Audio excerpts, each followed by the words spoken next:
There is both respect for India and India's performance in the world.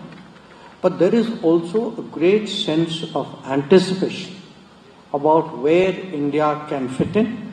There is one more factor which I will talk about a little later. The second issue is actually, what is happening in the politics of India. That from a time when generally democracies were seen as dysfunctional and inefficient, we have actually managed to change the image of democracy. That by this, by handling challenges like COVID, by all the transformations that we have seen in the last decade, we have today created a sense in the world today that it is possible to be a democracy and it is possible to simultaneously deliver and develop in a strong way. I can tell you there is enormous interest and the scale of what is happening in our politics when people ask me, so how many voters are there? I mean, we are talking where single constituencies in India there are many countries of that size or less, of single constituencies.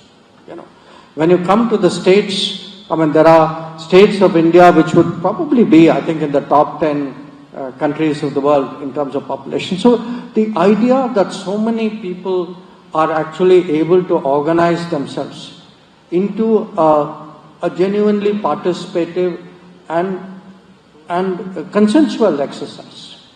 And I'm compelled to say this, that at a time when many established democracies are struggling with process, are struggling with outcomes, are actually even struggling with principles, we today are actually a system which, frankly, in many ways is an exemplar.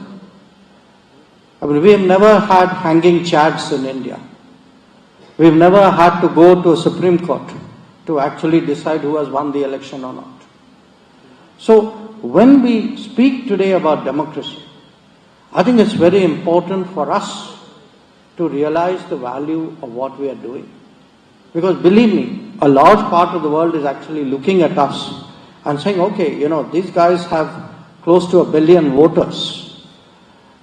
People are still astonished. There are many democracies where it is compulsory to vote. They are astonished that we can get a 70% rate of voting on a voluntary basis. So, one part of it is the democracy that delivers. That's the democracy bit I talked. Then there's the delivery part. I tell people that often when I go out, I get my foreign policy business done maybe in about 25-30% of the time. The rest of my time, I actually spend responding to curiosity about India.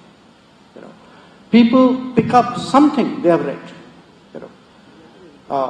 And probably the most recurring thing now is because remember, this is like a peer group, okay? This will be like you have a large chamber of commerce.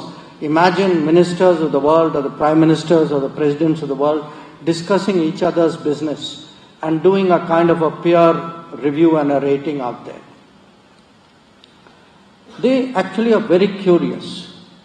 How does this, delivery of public services, of public goods on the scale in which it is happening actually happen? Because when I actually share numbers with them, there are a lot of countries which give food support of some kind. You can say rations of some kind. Now when you tell them that we have mastered a system. There are countries which are struggling how to deliver food stamps. Okay. I don't want to take names out here. Okay.